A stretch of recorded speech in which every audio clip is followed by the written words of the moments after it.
शिक्षाष्टकम की प्रार्थना से पढ़ रहे हैं। तो आज हम इसका आखिरी श्लोक लेंगे। आप मेरी बात बोलेंगे। आश्लिष्यवा पादरतां पिनष्टु माम् अदर्शनं मर्महतां करोतु वा यथा तथा वा विदधातु लम्पटो मत्प्राणनाथस्तु स एव नापरः अश्लिष्यवा पादरतां पिनष्टु माम् अदर्शनान् मर्महतां करोतु वा यथा तथा वा विदधातु लम्पटो मत्प्राणनाथस्तु स एव नापरः। हरे कृष्ण कृष्ण कृष्ण हरे हरे हरे राम राम राम हरे हरे। तो इस श्लोक का अनुवाद इस प्रकार से है, आप सब मेरे बाद में बोलेंगे। एकमात्र भगवान के अतिरिक्त मेरे कोई प्राणनाथ है ही नहीं, और वे मेरे लिए वैसे ही बने रहेंगे चाहे वे मुझे गले लगाएं या दर्शन ना देकर मेरे हृदय को भंग कर दे। मेरे साथ जैसा चाहे वैसा व्यवहार वे कर सकते हैं, क्योंकि वे मेरे नित्य आराध्य प्राणेश्वर हैं। ओम अज्ञानतिमिरन्धस्य ज्ञानाञ्जनशलाकया चक्षुरुन्मीलितं येन तस्मै श्री गुरुवे नमः।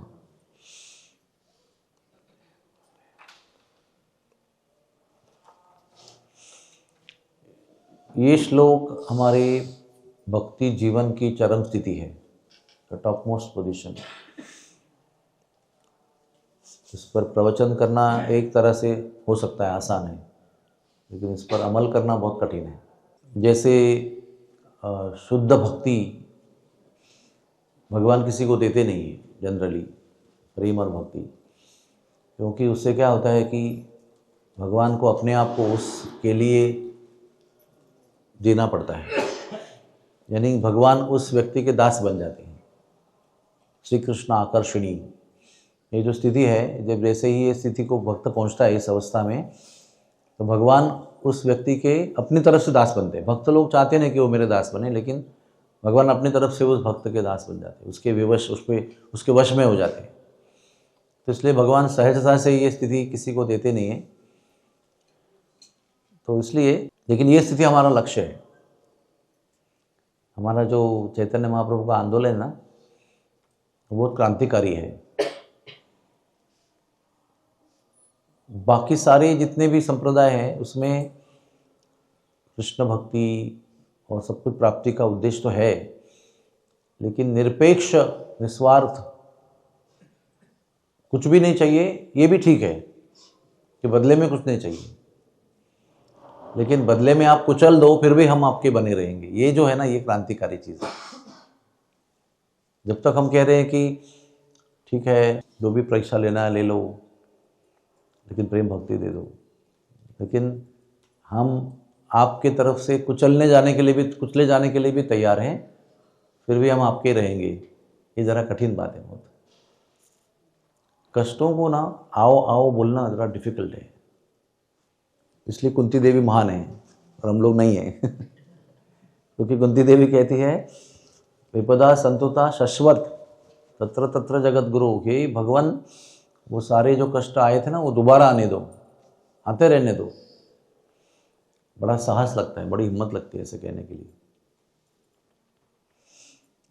तो ये लास्ट स्थिति है अंतिम, इसके बाद वो भक्त जो है वो भगवान का अति प्रिय हो जाता है। अति प्रिय यानी भगवान सबको छोड़ सकते हैं, लक्ष्मी को छोड़ सकते हैं, बलराम को छोड़ सकते हैं, सबको छोड़ सकते हैं ऐसे भक्त के लिए। भगवान ने स्वयं उद्धव जी को बताया भी है कि मेरे भक्त के सामने मुझे बलराम भी कुछ नहीं है, लक्ष्मी भी कुछ नहीं, इतना भक्त मुझे प्रिय है। वो ऐसी भक्ति करता है।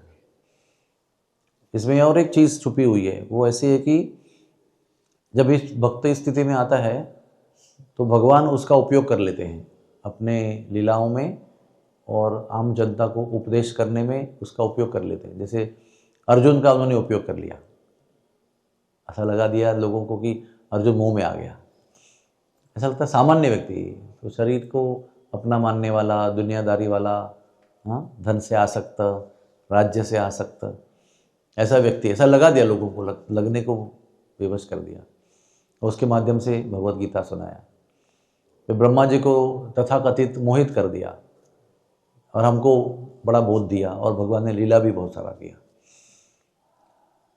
तो जैसे ड्रामा में होता है ना, वो नेगेटिव रोल होता है ना, एक हीरो का रोल होता है, वो राम बना हुआ है, लक्ष्मण बना हुआ है, और किसी को रावण बनना पड़ता है तो बोलता है नहीं नहीं, लोग ताली बजाएंगे, जब मेरे खिलाफ कोई डायलॉग बोलेंगे तो लोग ताली बजाएंगे, मेरा अपमान करेंगे, तो मुझे नेगेटिव रोल नहीं करना है, मुझे अच्छा रोल दो, जरा पॉजिटिव रोल दो। लेकिन कुछ लोग ऐसे होते हैं कि हमको सेवा करनी है, आप चाहे जो रोल दो, चाहे चपरासी का रोल दो, खाली भाला पकड़ के नीचे दिखते रहेंगे बस पूरा ड्रामा में 2 घंटे के लिए, लेकिन हमको सेवा चाहिए। ऐसे लोग जो है ना वो डायरेक्टर के लिए बहुत प्रसन्न करने वाले होते हैं, क्योंकि डायरेक्टर लोग जो है ना, उनको ऐसा एक्टर चाहिए जो चॉइस नहीं करेगा, मुझे ये चाहिए, मुझे वो नहीं चाहिए, मुझे ये नहीं चाहिए, मुझे, वो डायरेक्टर को बहुत परेशान करता है। लेकिन ऐसे जो एक्टर होते हैं ना, वो डायरेक्टर के लिए बहुत आसान और प्रसन्न करने वाले, क्योंकि मैं जहाँ चाहे वहाँ लगा सकता हूँ उसको और मेरा नाटिका जो है वो अच्छी तरह से कर सकता हूँ। तो सारे एक्टर्स आएंगे, बोलेंगे मुझे नहीं, मुझे साइड रोल दे दो, मुझे खाली हीरो का रोल दो, मुझे खाली इसका रोल दो, मुझे विजयी होने वाले व्यक्ति का रोल दो, तो फिर बाकी का रोल कौन करेगा? तो भगवान का जो ड्रामा है एक तरह से, जो भगवान यहाँ प्रस्तुत करना चाहते हैं, उनके लिए ऐसे सरेंडर्ड सोल चाहिए, उनको शरणागत समर्पित आत्मा जो है, ऐसे भक्त भगवान को चाहिए होते। गुरु जी के लिए भी ऐसे ही भक्त चाहिए होते, जो सेवा में चॉइस नहीं करते हैं। वो कहेंगे नहीं, मुझे केवल भोजन बनाना है, मुझे और कहीं नहीं सेवा चाहिए। लेकिन सरेंडर डिवोटी वो होता है, वो जहाँ चाहे भगवान या गुरु जी उनको रखेंगे, वहाँ अपनी सेवा करते रहेंगे। जैसे हमारे मंदिर में वो रूप रघुनाथ प्रभु थे, वो कई साल तक चीफ पुजारी थे, और जो चीफ पुजारी होता है ना ऐसे अच्छे बड़े मंदिर में, वो भगवान की सेवा से बड़े आसक्त हो जाते हैं, वो छोड़ नहीं सकते, इतना उनको प्रेम होता है, लगाव होता है, भगवान उनको खींच लेते हैं अपनी तरफ। तो एक दिन उनको गुरुजी ने उठकर गांव में डाल दिया, वाड़ा। बहुत दुखी हुए थे, बहुत दुखी हुए थे कि क्या ऐसा मेरा अपराध हुआ, या गोपीनाथ नाराज हो गए मुझसे, या मैंने कुछ भक्तों का अपराध किया। लेकिन बहुत समय के बाद में उनको समझ में आया कि भक्ति का जो रहस्य है वो शरणागति में है। भक्ति का रहस्य क्या हम चाहते हैं उसके अंदर निर्भर नहीं है।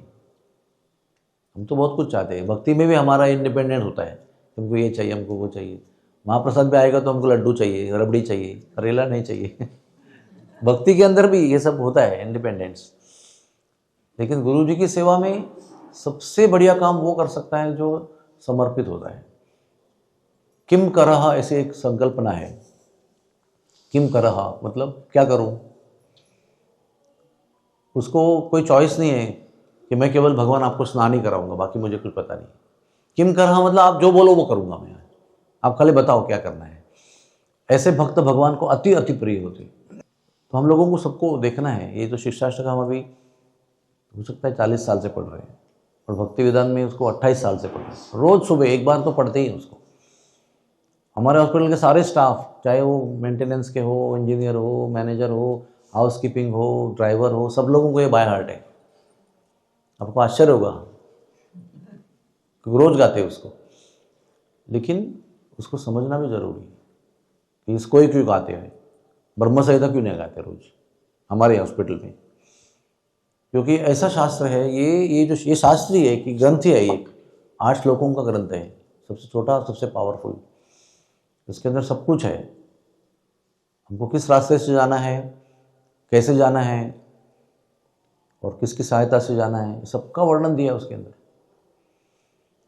तो ये लास्ट स्थिति जो है ना, ये भगवान को वश करने वाली है। तो इसके उपलक्ष्य में हमारे गुरुदेव परम पूज्य राजानाथ महाराज एक बाइबल से कहानी बताते हैं। जब हमने एकदम पहले, जब हम नए नए आए थे तभी सुनी थी हमने ये, और उसका रिकॉर्डिंग भी है। तो ये साक्षात बाइबल में ये कथा है। तो एक जो नाम का व्यक्ति था, जो क्रिश्चियन होते हैं ना सब, JOE। तो जो था वो भगवान का भक्त था और रोज अपना भगवान का चिंतन, भजन, प्रेयर सब कुछ करता था वो, हर चीज़। उसके बाद बहुत समृद्धि थी भगवान की दया से। उसके पास कहते हैं कि 14 पुत्र थे, 6 कन्याएं थी।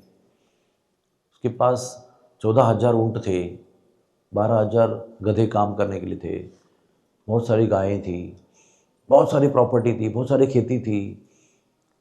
अर्थात वो भी बहुत दानी था, बहुत सेवक था भगवान का। और उसके पास सेवा करने के लिए कमी भी कुछ नहीं थी, साधन की अनंत साधन थे उसके पास। तो एक बार भगवान की और उनके सारे जो देवता हैं उनकी मुलाकात हुई, एक अपनी मीटिंग हुई उधर। उसमें वो है ना सैटर्न, उसको क्या कहते हैं, शनि तो हम लोग कहते हैं, लेकिन वो व्हाट डू कॉल सैटर्न, शैतान कह सकते हैं, शैतान। यानी हमारी तरफ से कहेंगे तो माया कह सकते हैं, महामाया समझो। एक भगवान है, एक महामाया है ना। भगवान हमको अपनाना चाहते हैं, माया देवी अपने गोद में रखना चाहते हैं और कोशिश करेंगे आपको भगवान से दूर करने की। तो वो भी वहाँ पर आए सैटर्न, और भगवान ने कहा देखो जो मेरा कितना अच्छा भक्त है, is a very good devotee. तो सैटर्न कहता है कि इतना क्या है, सब कुछ तो उसके पास है आपका दिया हुआ, पैसा है, धन संपत्ति है, पशुधन है, परिवार है, अच्छा भोजन है, अच्छा स्वस्थ शरीर है, युवा ऊर्जा वाला। तो ऐसे में कोई भी भक्ति कर सकता है, उसमें क्या बड़ी बात है। तो भगवान कहते नहीं, वो मेरा सच्चा भक्त है। तो शनि कहता, वो सैटर्न कहता है कि मैं ना उसका वो सारा चीज़ जो आपने दिया हुआ है वो छीनना चाहता हूँ, फिर देखेंगे क्या उसकी भक्ति है। तो भगवान कहते ठीक है। तो अभी इस बात पर परपोर्ट देते हैं गुरु जी कि हमारे जीवन में कोई संकट भी आता है ना, या कुछ हमारा छीन जाता है, कुछ समझो कुछ जल जाता है, कुछ धन संपत्ति नष्ट हो जाती है, कुछ कोई चोरी करके अपना प्रॉपर्टी हड़प लेता है, या कोई मर जाता है, समझो जो भयंकर चीज़ें होती है ना, जो हमको सहन नहीं होती है, वो सब चीज़ें भगवान के सैंक्शन, अनुमति के अलावा नहीं होती है। माया में या किसी भी चीज़ में ऐसी शक्ति नहीं है कि आपकी ऐसी परीक्षा ले जो भगवान को मंजूर नहीं है। हमारी परीक्षा भी होती है तो भगवान के मंजूर से होती है। कोई कष्ट आ रहा है, कोई भयंकर संकट आ रहा है, विध्वंस हो रहा है, कुछ सर्वनाश हो रहा है, भगवान के सैंक्शन के बिना नहीं होते। उनको लगता है कि इसने किया, उसने किया, ऐसे किया, ऐसे गवर्नमेंट ने किया, ऐसा लगेगा आपको। लेकिन आपके जीवन में अगर आप भक्त हो भगवान के, या भक्त नहीं भी हो, भगवान के सैंक्शन, साइन किए बिना कोई काम नहीं होता है। तो फिर भगवान की अनुमति से, भगवान ने क्या कहा, आप उसकी परीक्षा लो, लेकिन शरीर को कुछ मत करो, उसका शरीर स्वस्थ रखो। तो अभी सैटर्न को उसके ऊपर अधिकार नहीं है, तो शरीर को स्वस्थ रखे। एक बार क्या हुआ, वो सब लोग अपने भाई के घर में पार्टी के लिए गए थे, कुछ उत्सव मनाने के लिए गए थे, और ये भी कुछ काम के लिए बाहर चले गए थे। जब लौट के आए तो उनको खबर मिली कि इतनी बड़ी भयंकर आग लगी कि सारे 14,000 ऊँट और 6,000 गाय जो भी थे सब जलकर भस्म हो गए। तुम्हारा घर भी पूरा जलकर भस्म हो गया। तो बाहर गया था ना, वो बाहर से आया, देखा तो अरे बाप रे, सब खत्म हो गया, कुछ है ही नहीं। ओवरनाइट वो एक ही घटना में वो एकदम भिक्षुक बन गया। तो फिर जो ने कहा, भगवान ये तो आपकी कृपा है, तो भगवान ने सैटर्न से कहा, देखा मैंने कहा था ना जो मेरा भक्त है। तो सैटर्न क्या कहता है कि अभी तो उसका शरीर पूरा तगड़ा है, वो पूरा सब कमा सकता है ना। हम क्या कहते हैं, सर सलामत तो पगड़ी 50। अगर सर है तो अच्छा ठीक से तो 50 प्रकार की पगड़ी खरीद सकते हैं, उसमें क्या है। लेकिन सर नहीं तो पगड़ी का फायदा क्या है। बोला अभी उसका शरीर है, उसका परिवार है उसके साथ में, तो वो दोबारा सब खड़ा कर सकता है। उसके साथ सहारा है ना, उसके साथ लोग इतने परिवार के लोग हैं प्रेम करने वाले, तो अभी मैं उसके परिवार को नष्ट कर दूँ। तो भगवान कहना ठीक है, लेकिन शरीर को कुछ मत करना उसके। तो फिर वो परिवार के साथ में कहीं है, तो एक दिन ऐसा घटना होती है, डिटेल मुझे याद नहीं है, लेकिन सारे बच्चे उसके मर जाते हैं, उसकी पत्नी मर जाती है, उसके भाई मर जाते हैं, एवरीबॉडी डाइज। अभी वो इस दुनिया में केवल अकेला है। तो कोई आके ना मैसेंजर आके बताता है कि ऐसे ऐसे हुआ, आग लगी तो मैसेंजर आके बताया था आपके घर में ऐसे हुआ। तो एक मैसेंजर आकर बताया कि आपका परिवार पूरा नष्ट हो गया, कोई है ही नहीं अभी। तो जो ने हाथ जोड़े, भगवान माफ़ करते हो, अच्छा करते होंगे, पता नहीं कैसे अच्छा है, लेकिन आपका धन्यवाद है, थैंक यू वेरी मच। अपना भजन चालू रखते हैं। तो भगवान सैटर्न को कहते हैं, देखा मैंने कहा ना आपको कि जो मेरा भक्त है। बोले भगवान अभी शरीर तो उसका है ना, शरीर में कुछ व्याधि नहीं है, कोई बीमारी नहीं है, कोई कष्ट नहीं है, कोई पीड़ा नहीं है, तो don't chant during the class. So तो वो सैटर्न वो थोड़ा जिद करता है भगवान से, क्योंकि उसको कहना था कि वो इतना बड़ा भक्त नहीं है, आप जिसका भगवान बोल रहे हो, मेरी परीक्षा उसको साबित करेगी। तो भगवान ने कहा ठीक है, अभी शरीर का भी परीक्षा ले लो। तो वो रात को भगवान का भजन करते करते पेड़ के नीचे सो गया, क्योंकि घर भी नहीं, उसका घर भी जल गया, कुछ भी नहीं उसके पास। तो प्रार्थना करते करते सो गया। सुबह जब उठा ना तो उसके पूरे शरीर में सर से लेके पांव तक बॉयल्स हो गए। 2 बॉयल्स के बीच में एक उंगली का भी जगह नहीं, इतना बड़े फोड़े, पूरे पेट से भरे हुए, दर्दनाक, जिसमें वो ठनके बोलते हैं ना हम लोग, ठाक ठाक ठाक हो रहा है ऐसा, इतना दर्द था उसको। इतना उठा तो देखा तो पूरा शरीर में। तभी जो ने भगवान का, भगवान क्या कर रहे हैं आप, क्या कर रहे हैं आप, क्यों किया आपने ऐसे, कितना असह्य है ये। तो सैटर्न कहता है देखा भगवान मैंने कहा ना। तो उस समय भगवान ध्वनि के रूप में नीचे आते हैं, दर्शन नहीं देते, आकाशवाणी होते ना सिर्फ, जो उससे बात करते हैं। तो वो भगवान से वो वार्तालाप कर रहे हैं कि भगवान आपने ऐसा क्यों किया, अपने परिवार छीन लिया ठीक है, अपने घर छीन लिया ठीक है, संपत्ति छीन ली ठीक है, लेकिन यह तो आप ऐसा क्यों कर रहे हैं, मैंने ऐसा क्या पाप किया, मैंने कभी किसी का बुरा नहीं किया, किसी को दुख नहीं पहुंचाया, कभी कोई ऐसा अधार्मिक काम नहीं किया, आपके जीव सेवा में ही मैं पूरा जीवन हूं, मैंने कुछ भी गलत काम नहीं किया। तो भगवान ने उसको बताया कि तुम जो मेरी भक्ति कर रहे हो ना इतने जीवन, इतने समय से, उसका तुम्हें बहुत अंदर अहंकार है कि मैं आपका भक्त हूँ। तो गुरु महाराज बताते हैं कि ये भी एक प्रकार का पाप है, हाँ? कि हम समझते हैं कि मैं इतना भगवान के लिए कर रहा हूँ, देखो मैं इतना अच्छा हूँ, मैं कुछ गलत काम नहीं करता, मैं शराब नहीं पीता, मैं चाय तक नहीं पीता, मैं खाली प्रसाद खाता हूँ, बाहर भी नहीं खाता, रेस्टोरेंट में नहीं खाता, मैं दिन रात आपकी सेवा में रहता हूँ, जो चाहे तत्परता से मंदिर में कहाँ भी बुलाएंगे तो सेवा में आता हूँ, मेरे तरफ से केवल जो लोगों का कल्याण हुआ है, किसी को मैंने आज तक दुख नहीं पहुँचाया है। इसका भी एक अहंकार निर्माण होता है। और गोपियों को भी हुआ था वो एक प्रकार से, उसके अलग अलग प्रकार से हम इंटरप्रिटेशन दे सकते हैं, लेकिन गोपियों को भी भगवान के संग का गर्व हुआ था कि देखो हम कितने स्पेशल हैं। राधा रानी को भी हुआ था, तो राधा रानी से भी भगवान चले गए थे छोड़ के। तो जो को भगवान ने प्रीच किया और उसके मति को शुद्ध कर दिया, बड़ी पवित्र थी उसकी मति, लेकिन जो भी कण मात्र जो उसकी अशुद्धि थी वो भगवान ने स्वयं आकर उसको प्रचार करके उसकी चेतना को शुद्ध कर दिया। तो उसने क्या किया, वो कहा कि भगवान ये जो आपने बॉयल दिए ना, थैंक यू वेरी मच, ये भी आपकी कृपा है। पहले तो आसानी से कर दिया, इसके लिए मुश्किल हो गया, प्रचार हुआ, सुना, एक्सेप्ट किया और भगवान को धन्यवाद किया। तो भगवान क्या कर रहे हैं यहाँ पर? भगवान कड़ी परीक्षा ले रहे हैं भक्त की। लेकिन हर परीक्षा में जो दूसरे से करवा रहे हैं, भगवान साथ है उसके, भगवान ऑब्जर्व कर रहे हैं उसको, छोड़ नहीं दे रहे, जाओ तुम जो करना है करो, पास करो फेल करो, मुझसे कोई मतलब नहीं, मैं आपको सैंक्शन दे रहा हूँ, ऐसे नहीं। अपने भक्त का कल्याण हित भगवान देख रहे हैं। जब देख रहे हैं कि मेरा भक्त जो है ये सैटर्न की परीक्षा में डगमगा रहा है, तो भगवान स्वयं आते हैं और स्वयं उसमें क्या कहते हैं, इंटरवेंशन यानी दखल देते हैं, और वो भी जो कठिनाई है उसको ठीक करते हैं। और जो पहले थैंक यू कहा था घर जलने पर, वो भी थैंक यू करने पर उसको लेके आते हैं। तो ये जो आश्लिष्य व पादरताम पिनष्टुमाम, ये श्लोक जो है ना, ये बोलने का साहस कहाँ से आता है?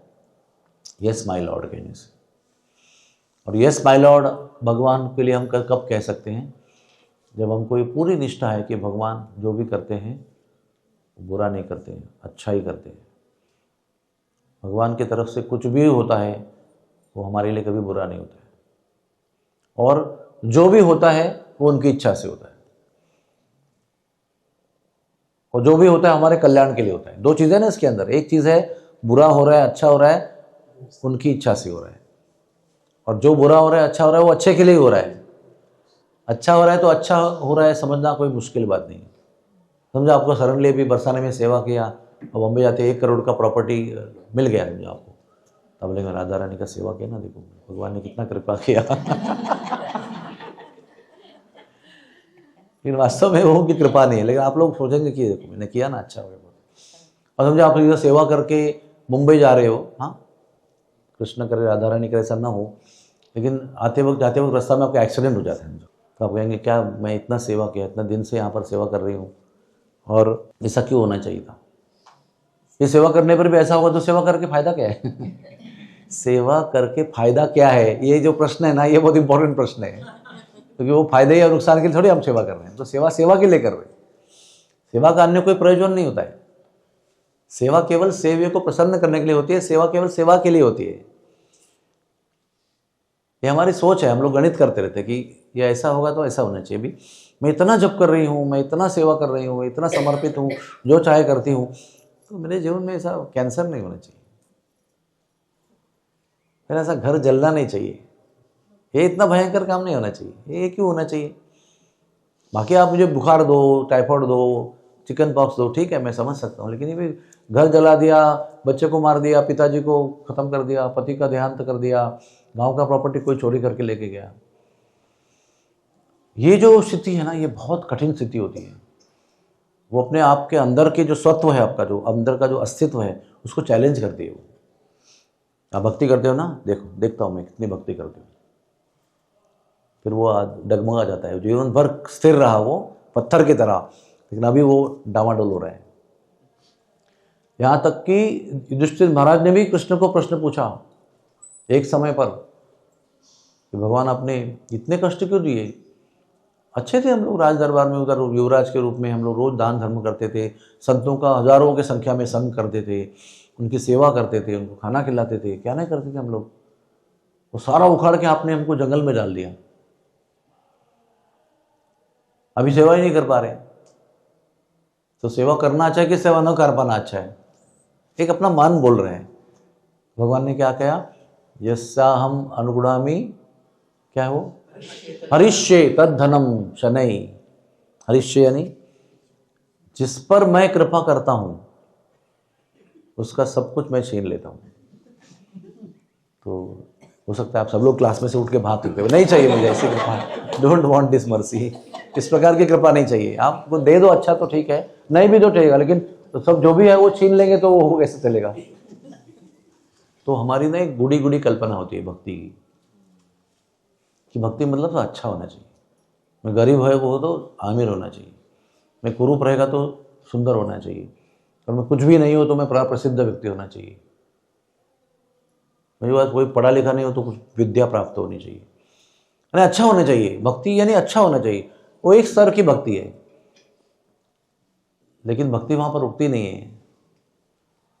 युधिष्ठिर महाराज जैसे लोगों को, पांडव जैसे लोगों को, अरे वो अर्जुन था ना, उसके रोम रोम से कृष्ण नाम आता था, रोम रोम से।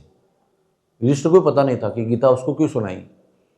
भगवान एक दिन कहा उसका शरीर पे कान लगा के देखो, तो धर्मराज युधिष्ठिर ने देखा कि अर्जुन के रोम रोम से कृष्ण नाम का जप हो रहा था। जब वो सो रहा था, जागृत नहीं था, वो सोया हुआ था अपने कक्ष में, तब युधिष्ठिर को समझ में आया कि ये पांचों में से उसको ही गीता क्यों सुनाया, उसको ही भ्रम में क्यों डाला, उसको निमित्त क्यों बनाया। तो ऐसे थे वीर भक्त, बाकी कुछ कम नहीं थे। युधिष्ठिर और भीमसेन और नकुल सहदेव, वो भी बहुत महान भक्त थे। कभी उन्हें आपने सुना क्या कंप्लेंट किया भगवान से? कहाँ कहाँ वन में भटक रहे हैं, खाने के लिए एकदम मोहताज हो गए वो, ना रोटी मिल रही है, ना कुछ रहने का ठिकाना है, ना राजकुमार राजकुमारी है वो सब लोग, कोई गरीब भिखारी नहीं थे प्लेटफॉर्म पे भीख मांगने वाले। ठीक है, उनको आदत ही है यहाँ से वहाँ भागने की। राजकुमार थे, महल में रहने वाले, मखमल पे चलने वाले, वो ऐसी अवस्था में ला दिया भगवान ने उनको। तो वो कहते भी हैं भागवतामृत में कि हम लोग ना अच्छा एग्जाम्पल नहीं है भक्तों के लिए, हम लोग भक्तों के लिए अच्छा इंस्पिरेशन नहीं है, क्योंकि हमको देखकर जो है ना वो भक्ति में लोग नहीं आएंगे। बोले देखो भक्ति में आए तो ऐसा होता है, जंगल में जाना पड़ता है और पत्नी का अपमान की स्थिति हो जाती है, राज्य छीना जाता है, ऐसे ही सब अन्याय होता है तुम्हारे ऊपर। तो हम लोग अच्छा एग्जाम्पल नहीं है, आप हनुमान जी के पास जाओ वो अच्छा एग्जाम्पल है। फिर बोले ध्रुव जी के पास जाओ, फिर प्रहलाद जी के पास जाओ। तो सब लोग अपना अपना कहते हैं कि हम लोग अच्छा एग्जाम्पल नहीं है। तो भगवान क्या बता रहे हैं, जब मैं कृपा करता हूँ तो सब कुछ छीन लेता हूँ। तो ये क्या छीन लेते हैं? वो वही छीन लेते हैं जो आपके लिए अच्छा नहीं है, जो आपको अच्छा लगता है और आप उसको पकड़ के बैठे हो, लेकिन वो आपके लिए अच्छा नहीं है, वही छीन लेते हो। जैसे बच्चा होता है ना, वो उसके पास एक गंदा खिलौना होता है, नहीं तो गंदगी से धूल से वगैरह भरा हुआ है, तो वो बार बार उसको मुंह में डालता है, उसको दस्त लगते हैं, लेकिन वो उसको इतना आसक्त है वो छोड़ नहीं सकता है उसको। तो माता क्या करती है कि एक अच्छा स्वच्छ खिलौना देती है उसको और वो बुरा छीन लेती है। तो बुरा छीनना, जब केवल आप छीन रहे हो तो बालक चिल्लाता है नहीं मुझे चाहिए और थैथयाट करता है वो। लेकिन माता क्या छीन रही है?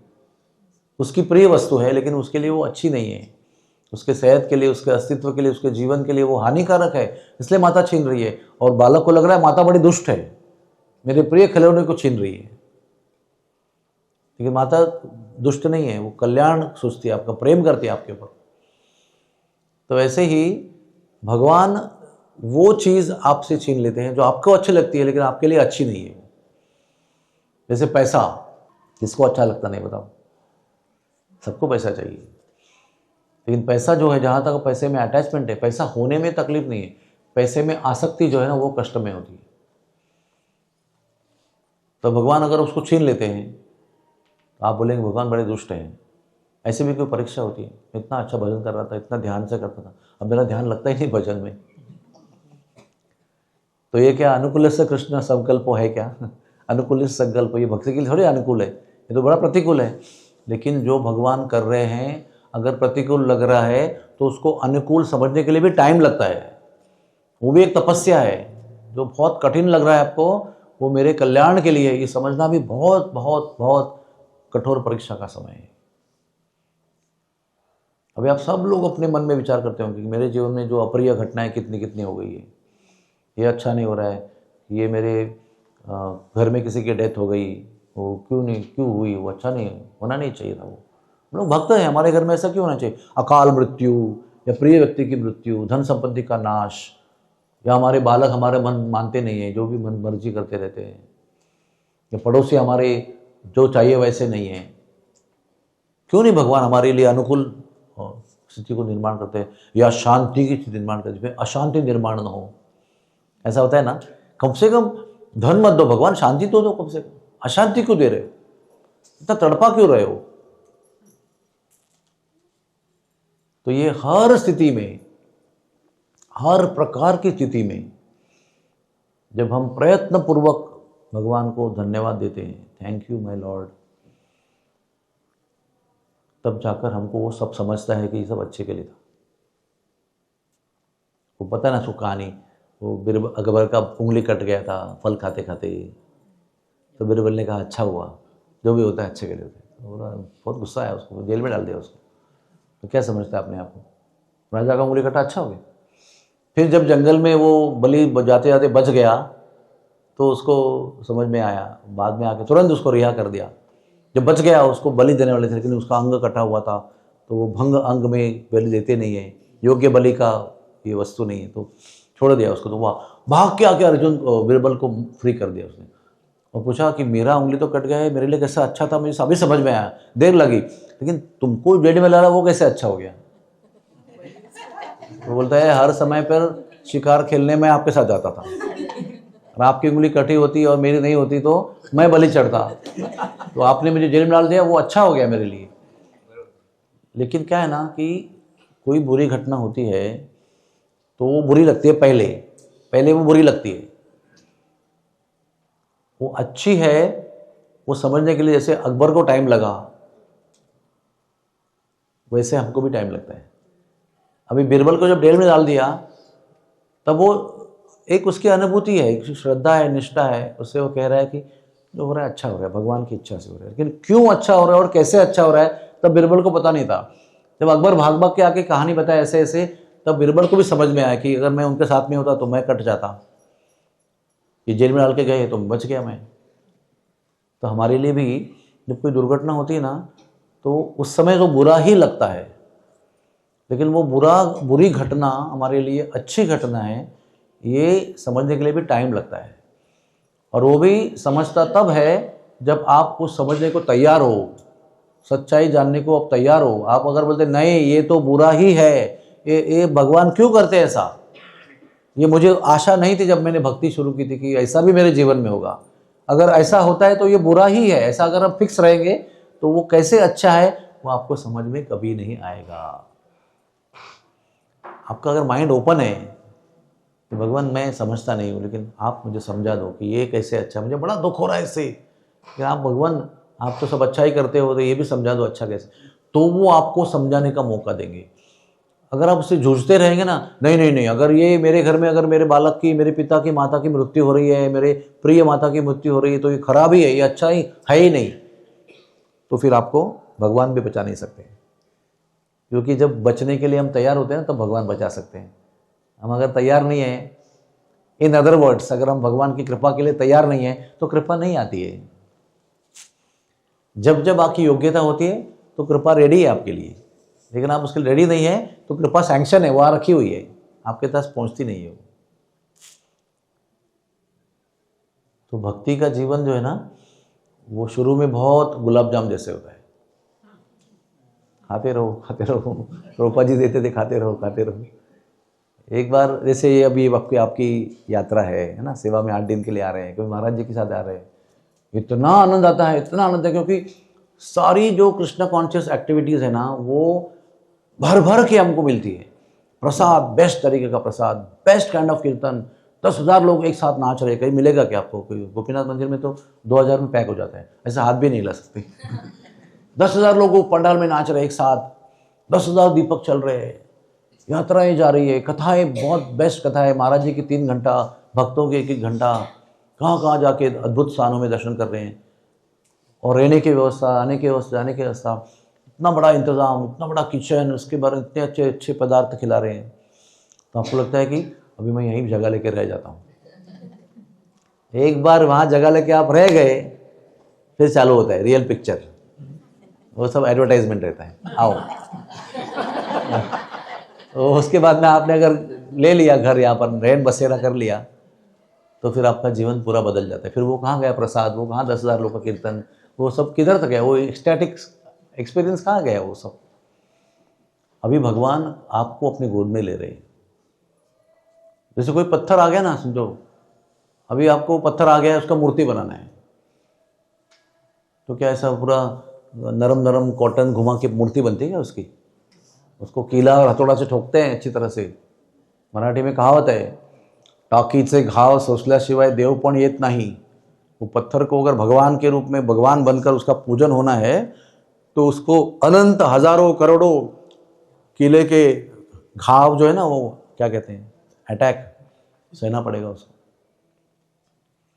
तब जाके अनंत बार उसको चिजल किया जाएगा, उसको काटा जाएगा, उसको ठोका जाएगा, वो अच्छे टुकड़े निकाले जाएंगे, तब जब शेप होगा, फिर कोई उसको एक बार उसमें बन गया शेप उसका, ठोकरे वो क्या कहते हैं, आघात खा के खा के खा के खा के वो घाव घाव लेके लेके जब वो मूर्ति एक बार बन गया और प्राण प्रतिष्ठा हो गई, तो आप उसको ना वो ड्रेसिंग में सुई भी नहीं लगाओगे उसको, है ना। इतना वंदनीय पूजनीय होगा कि आप ऐसा उंगली रखेंगे और फिर वो सुई में वो पीस लगाएंगे, डरबन को या किधर इधर आपको बताया जाएगा कि आपको ऐसे सुई लगाना है।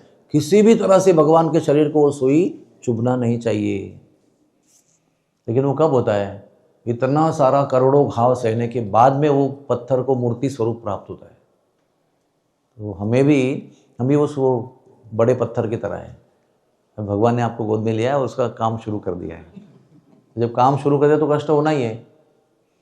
जैसे अभी ये हॉस्पिटल जब बन रहा था तो अभी आप आते थे, अभी तो इतना सब जगह धूल, सीमेंट, आवाज़, वो बीमार पड़ते थे हम लोग राउंड लेने से।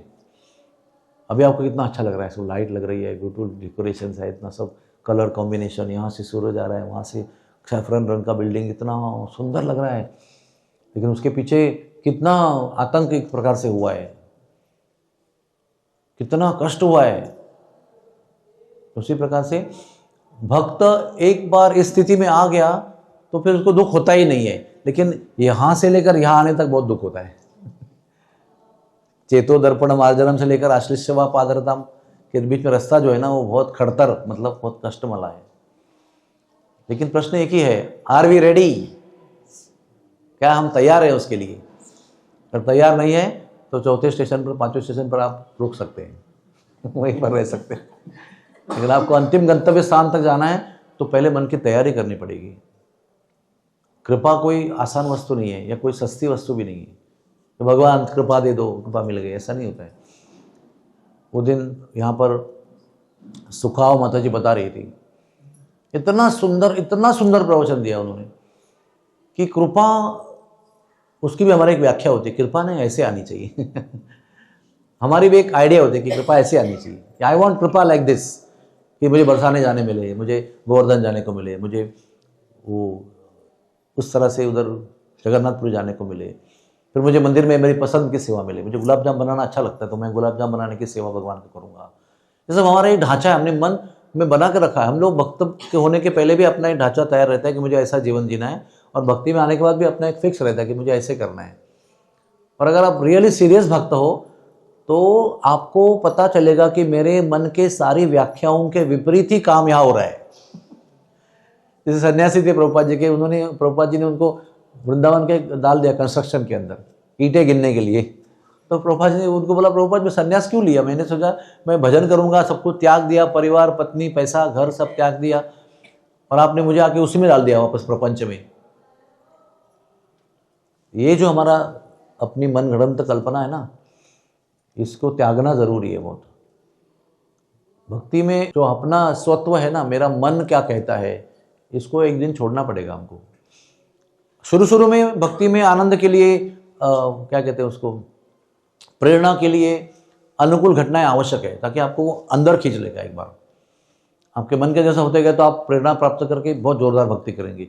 फिर एक बार भगवान के दायरे के अंदर आ गए, फिर भगवान उसके विपरीत कार्य करेंगे, ताकि आपकी जो मन घड़ंत बातें, अपनी अटैचमेंट जो है उसको तोड़ने का भगवान शुरू करेंगे। क्योंकि जब तक ये स्वतंत्रता है ना, इंडिपेंडेंस, भक्ति में भी मुझे मेरे मन की इच्छा के अनुसार करना है, तब तक भक्ति प्राप्त नहीं होती है।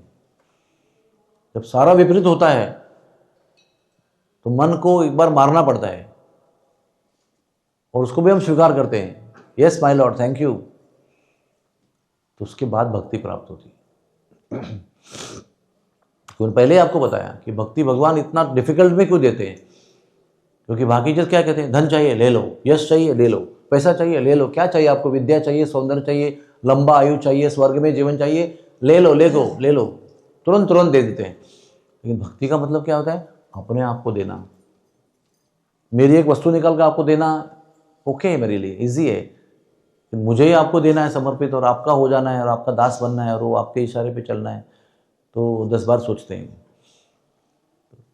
तो भक्ति का अर्थ है कि भगवान अपने आप को भक्त के लिए समर्पित कर देते हैं, उसके पहले फिर उसका योग्यता देखते हैं। तो हमको बार बार ही सुनते रहना चाहिए, क्योंकि बार बार जीवन में कष्ट आते रहते हैं और भक्ति करने के बाद में ज़्यादा कष्ट आते हैं। बहुत लोग कहते हैं पहले अच्छा था मैं सब कुछ ठीक था, रोज़ रेगुलर टाइम पे व्यायाम करता था, सब कुछ करता था, अच्छी तरह से पढ़ाई करता था, फिट था, एकदम एकदम रेगुलेटेड था। जब से इसमें आया है ना, तब से लाइफ ऐसा हे वायर हो गया, ऐसा उल्टा सुल्टा हो गया कि अभी तक सेटल नहीं हुआ वो तो यही है श्लोक, आश्लिष्टवा पादरताम पिनष्टुमाम। ये गोपियाँ कह रही है कृष्ण को। पिनष्टुमाम का अर्थ क्या होता है पता है? कुचल जाना। आप हमें कुचल सकते हो। कुचलना आसान नहीं है। वो रास्ते में जो केला गिर गया, आपका पाँव गिर गया, उसका तो क्या होता है केले की अवस्था से, देखा कभी आपने मुड़ के देखा है? आप तो देखते हैं कि मैं फिसल गया इतने देखते, लेकिन केले का क्या हुआ देखते क्या केला ऐसा सपाट हो जाता है, ना वो केला बचता ना छिलका बचता है, उसका कुछ अस्तित्व तो रहता नहीं है। वो अवस्था को भी भक्त तैयार रहता है, I am ready for it, तब भगवान हमारी हो जाते हैं। तस्याहम अनुगुणामि हरिष्ये तद्धनम शनैः। तो इसलिए कुंती देवी कहते छीन लो, जो करना है कर लो, जला दो, जो भी आपकी इच्छा है भगवान करो, लेकिन हमें छोड़ मत दो, हमें त्याग मत दो, हमारी अवहेलना मत करो, हमें दूर मत भगाओ। यानी दूर भगाने का भी श्लोक है उसके अंदर, पास बुलाओ दूर भगाओ अब चाहे ठुकरा सकते हो, गले लगा सकते हो, जो भी कर सकते हो, लेकिन जो हमारा आपका रिश्ता है प्रेम का, उसको नष्ट मत करो। बाकी जो भी करना बाहर से करो, लेकिन हम आपके हैं, हम आपके थे, हम आपके हैं, हम आपके रहेंगे। हम तुम्हारे थे हो प्रभु जी, हम तुम्हारे हैं, हम तुम्हारे ही रहेंगे, ओ मेरे घनश्याम। ये हमको मेंटेन करना है, बाकी नीचे कुछ भी हो जाए। बाहर से हम बोलेंगे यस माय लॉर्ड, जो भी करो आप, मैं आपका सेवक हूँ, जो करना है करो, मैं रेडी हूँ उसके लिए, लेकिन वो दर्द जो होता है ना, वो अंदर रहता है, क्या करें उसको। वो सत्संग से हमको वो बल प्राप्त होता है, वो दर्द को भी प्रोसेस करने का। अगर हम अकेले रहेंगे ना किसी जंगल में और ये ऐसे घटनाएं होती है, तो हम लोग थैंक यू तो बोलेंगे, लेकिन उसको झेल नहीं पाएंगे, फिजिकली एक्सेप्ट नहीं कर पाएंगे। सत्संग सबसे बड़ी शक्ति होती है। जैसे कोई प्रामाणिक भक्तों से आप मिलेंगे ऐसे दुर्घटना वाली भयंकर अवस्था में, तो आपको प्रेम का बल देंगे, और वो जो अंदर का दर्द है उसको भी आप स्वीकार करेंगे। तो वो जी जो सिंसियर भक्त होता है ना, उसके घर जीवन में दर्दनाक घटनाएं होती ही है, इसमें कोई संदेह नहीं है।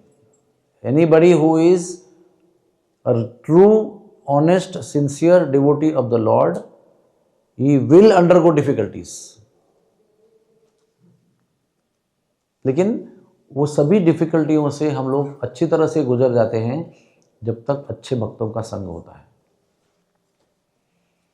क्योंकि जो था ना, उसको कुछ लोग जो मिलने आए थे संदेश मैसेज देने के लिए, ऐसा हो गया वैसा हो गया, तो वही पूछ रहे थे उनको कि क्या तुम्हारा फायदा है भगवान की भक्ति करके, तुमने इतना भक्ति किया, क्या हुआ तुम्हारे जीवन में, क्या यूज है इस भक्ति का। तो वो कुछ संगति है। हमको वो संगति होनी चाहिए कि ये भी भगवान की इच्छा है, ये भी कृपा है, इसको भी झेलने के लिए, पचाने के लिए आपको ऐसे करना है। आप भागवत पढ़ो, शास्त्र पढ़ो, हम अकेले नहीं है। कुंती ने भी ऐसा ही अनुभव किया है, पांडवों ने भी ऐसा अनुभव किया है, हमारे आसपास में ये भक्त का भी ऐसा अनुभव हुआ है। तो हमारा बल बढ़ता है। दर्द नहीं होगा ना, तो भगवान की कृपा की वैल्यू कैसे मालूम पड़ेगी। सब कुछ लॉलीपॉप मिलेगा तो सब आपको आसान लगेगा। जो रोज फर्स्ट आता है स्कूल में, वो जब एक बार 10वीं में फेल हो जाता है तो किसी बीमारी की वजह से, तो वो टूट जाता है, वो आत्महत्या करने पर तुल जाता है। तो उस समय उसको वो धीरज बंधाने का सहारा, एसोसिएशन मिलना चाहिए। तो अगर आपके सीने में दर्द है उस घटना का, जिसके लिए आपने धन्यवाद भी दे दिया, लेकिन दर्द तो है कि वही माँ गुजर गई, पत्नी मेरी जवान अवस्था में गुजर गई, बच्चा छोड़ के गई, है ना। तो उस समय ऐसे भक्तों का संग करना चाहिए जो आपको बल देंगे। भगवान को प्रार्थना करो आप, तो भगवान आपको वो संग दे देंगे। देखो, भगवान का हमारा जो संग है ना, वो स्थिति पर अवलंबित रहता नहीं है। भगवान किसी स्थिति के पराधीन नहीं है। क्या आप कहीं आंध्र प्रदेश में अकेले बैठे हो, आपको कोई भक्त का संग नहीं है, आपका सब तो दूर दूर है, लेकिन आप प्रार्थना करोगे तो आपको संग मिलेगा निश्चित रूप से। ये हमारा अनुभव है, 100% अनुभव है। अगर हम प्रामाणिक हैं तो भगवान हमको अच्छा संग देंगे ही देंगे। तो इस बात पर श्रद्धा रख के चलो। भगवान आपको बीच मझधार में अकेला छोड़ के जाते नहीं कभी भी, परीक्षा के रूप में ऐसा परीक्षा लेते हैं। समझ में आपको है? परीक्षा हो रही है लेकिन आपको आप प्रोटेक्टेड हो पूरी तरह से, डिस्ट्रॉय नहीं हो जाएंगे। भक्ति सब कुछ डिस्ट्रॉय हो जाएगा लेकिन भक्ति डिस्ट्रॉय नहीं होगी। जब सब कुछ डिस्ट्रॉय होता है तो भक्ति ग्रो होती है, तो सब कुछ बना रहता है तो भक्ति इतनी ग्रो नहीं होती है। भक्ति के लिए भी एक अनुकूल वातावरण होता है। जब भौतिक वस्तुओं का समृद्धि होती है ना तो ज़्यादा भक्ति बढ़ती नहीं, एक एक करके नष्ट हो जाता है। तो हे भगवान, हे राधे, हे गोपीनाथ ऐसा हो जाता है। वो तब तक नहीं आता है जब तक सब कुछ छिनाने जाता है, क्योंकि वो हमारे सहारे हैं, धन संपत्ति, परिवार। उनको लगता है यही हमारा फाउंडेशन है, हम लोग इसी पर जी रहे। वो सब फाउंडेशन नष्ट होते नजर आते ना तो फिर हाथ उठा कर हे राधे, हे गोपीनाथ हो जाता है। तो वो अगर होना है, द्रौपदी का क्या किया भगवान ने, है ना, ये पति मेरे सहारा, ये बचाएंगे। भीष्मदेव बैठे हुए हैं, पति ने सर नीचे कर दिया, भीष्मदेव ने तो अभी बैठे हैं उधर, द्रोणाचार्य भी अभी है, बहुत सारे लोग हैं। तो उनको बाद में अपने दांतों पर भी भरोसा था कि मैं कपड़ा पकड़ के रखूंगी, लेकिन एक स्थिति ऐसी हो गई, सारे सहारे टूटते हुए नजर आए, एक एक करके सारे सहारे टूट कर नष्ट होते नजर आए। तो क्या किया, दांत भी छोड़ दिया, हाथ भी छोड़ दिया, दोनों हाथ उठाकर कर हे गोविंद, हे गोपाल। तो तुरंत आकर गोविंद ने उसकी रज्जा बचाई। बचाई कि नहीं बचाई? तो ये सारे हमारे लिए सत्संग है। जब कथा सुनते हैं तो बल मिलता है कि हाँ ठाकुर जी है, कहीं नहीं थे, उधर ही थे वो। लेकिन आपके द्रौपदी की कृपा की प्राप्ति की तैयारी की प्रतीक्षा कर रहे थे वो। जब वो स्थिति में आई तुरंत भगवान ने एक क्षण का डिले नहीं किया, क्योंकि एक क्षण का डिले भी बहुत भयंकर होता था। तो एक क्षण का डिले भी नहीं किया, ऐसा ही दिया, ऐसा चमत्कार किया कि द्रौपदी को उस समय समझ आया कि ना पति है, ना भीष्म है, ना कोई है, केवल आप ही एक सहारा है। सहारा लिया था जिस जिसका हमने, वो सब डूबते रहे भंवर में बेचारे। जिस जिसका सहारा लिया वो सब हमारे आंखों के सामने डूबते चले गए। क्या फायदा है ऐसे सहारों का? तो ऐन मौके पर डूब जाते हैं। एक ही सहारा है, एक सहारा है, उसको सहारा को ले लो, जिंदगी संवर जाएगी हमारी। सुख में भी वो सहारा है, दुख में भी वो सहारा है, धन संपत्ति समृद्धि में भी वही सहारा है, और कुछ भी ना होते हुए भी वही सहारा है। वो सहारा कभी बदलता नहीं है, स्थितियां बदलती है लेकिन वो सहारा कभी बदलता नहीं है। ऐसा सहारा लो जो स्थिति के काल के प्रभाव से बदलता नहीं है। इसलिए वो डिफिकल्टी आने के बाद में सहारा मत लो, पहले से सहारा समझ के ले लो, सुन के ले लो। तो ये एक सहारा है, सब लोग बोल रहे, शास्त्र बोल रहे, गुरु बोल रहे, संत बोल रहे। सो डोंट वरी, अगर आप सिंसियर हो भगवान आपको कभी अकेला नहीं छोड़ेंगे। दुनिया से बेघर कर देंगे लेकिन अपना साथ जरूर देंगे आपको। हर चीज में भगवान की कृपा को ढूंढना चाहिए, क्योंकि भक्त के जीवन में हर घटना भगवान की कृपा ही होती है। कोई समझते हैं, कोई नहीं समझते हैं, यही फर्क है और कुछ नहीं है। हर चीज जो है ना, जैसे हर एक घटना में कृपा छिपी हुई होती है। We have to uncover that. कैसे करेंगे? अच्छे संग से, गुरु जी की सेवा से, भक्तों की सेवा से हमको वो शक्ति आएगी कि हम उसके अंदर की जो छुपी हुई कृपा है उसको अनकवर कर सकते हैं। वो कृपा को ही ढूंढना है, बाकी सब एक्सटर्नल चीज़ है। तूफान आ रहा है, आंधी आ रही है, परिवार नष्ट हो रहा है, आग लग रही है, ये हो रहा है, सब वो एक स्थिति है। लेकिन भगवान के भक्तों के जीवन में भगवान की कृपा के अलावा कुछ नहीं होता है। लेकिन कृपा जो है ना वो हमारे हिसाब से नहीं आती, हमारी व्याख्या के अनुसार नहीं आती, वो अपनी ओर से आती है, वो दिव्य तरीके से आती है। जो भगवान हमारे लिए अच्छा समझते हैं उस तरीके से आती है। हमको मन को अच्छा लगेगा उस तरीके से भगवान की कृपा नहीं आती है, और आना भी नहीं चाहिए, क्योंकि हर समय आपके मन के अनुसार, मन की इच्छा के अनुसार कृपा आती रहेगी तो उससे भी हम एडिक्ट हो जाएंगे कि भाई कृपा ऐसे ही आती है। तो जब विपरीत कृपा आपके परम कल्याण के लिए आएगी तो हम टूट जाएंगे। तो भगवान फिर पहले से ही वो विपरीत प्रतिकूल हमारे मन के कृपाएं भेजते रहते, तो हम तैयार हो जाएं कि भाई अल्टीमेट कृपा होने के लिए हम रेडी हो जाएं। वो शुरू में एकदम जब झटका लगता है ना तब थोड़ा सा साधना इधर हो सकती है, लेकिन बाद में प्रॉपर से इस्टेब्लिश हो जाती है। वो हम लोग भी उस पर लगता है कि हम सेटल्ड है, भी साधना सेटल्ड है, टाइम सेटल्ड है, जगह सेटल्ड है, सब कुछ सेटल्ड है। सेटल कुछ नहीं होता है, सेटल केवल भगवान चेतना होती है, बाकी सब स्थिति बदलती रहती है। आप भी अभी इधर बैठे हो, कभी गोपीनाथ में हो, कभी हरिद्वार में हो, कभी तिरुपति में हो, है कि नहीं? आपका रेफरेंस सब चेंज हो रहा है कि नहीं? जब का रेफरेंस, रहने का रेफरेंस, खाने का रेफरेंस सब चेंज हो रहा है। लेकिन बदलती हुई स्थिति में हम लोग वही करना चाहते हैं जो हम लोग कर रहे हैं। सब कुछ बदलेगा, everything will change, nothing will remain constant. हम चाहते हैं कि हम सेटल हो जाए एक सारे ढांचे में, लेकिन वो ढांचा भगवान बार बार तोड़ते रहेंगे। We have to learn to accept that. ये जो है ना, चाहे मुझे गले लगाएं, दर्शन देकर हृदय को भंग कर दिया, यानी अनुकूल करे, प्रतिकूल करे, अच्छा करे, बुरा करे, तथाकथित मन को अच्छा लगे, तथाकथित मन को बुरा लगे, अरे कुछ भी करो आप, हम आपका चरण नहीं छोड़ेंगे। वो स्थिति हमको अचीव करनी है। चलेगा धीरे पता, आप सिंसियर रहोगे तो पता चलेगा, निश्चित रूप से पता चलेगा। इफ़ यू आर सिंसियर ना, प्रामाणिकता और नम्रता और एक कृतज्ञता, ये तीन ऐसे गुण हैं ना कि वो गुण आपके अंदर होंगे और अनंत दुर्गुण होंगे, भगवान आपको सच्चा दीपक दिखाएंगे, हर चीज़ का, हर चीज़ को आईना दिखाएंगे। वो भी एक कृपा है कि मैं दुष्ट हूँ, ये जानना भी एक कृपा है ना? मैं आपको मैं अच्छा हूँ यही लग रहा है, लेकिन मैं कितना दुष्ट हूँ, कितना मैं कपटी हूँ, कितना मैं कामी हूँ, कुटिल हूँ, ये भी भगवान आईना दिखाते हैं। तो वो बहुत कष्ट होता है एक्सेप्ट करने के लिए, लेकिन वो आईना जो दिखा रहे हैं ना भगवान, वो उनकी कृपा है। तो खुद से निकाल नहीं सकते ना उसको, भगवान आपके ऊपर काम कर रहे हैं, आप वो प्रोजेक्ट अपने हाथ में मत लो। Let that project be with the Lord. हम लोग सुटेबल नहीं, हम लोग क्या करेंगे, अपने अनुकूल ही कार्य रहेंगे। हम लोग क्या कर रहे हैं, अनुकूल कार्य कर रहे हैं ना। हम लोग नहीं बोल रहे हैं कि अभी मैं आके एक्सीडेंट कर लेता हूँ, मैं अपना, ये मेरी सबसे बड़ी कृपा है, मैं अभी एक्सीडेंट कर लेता हूँ।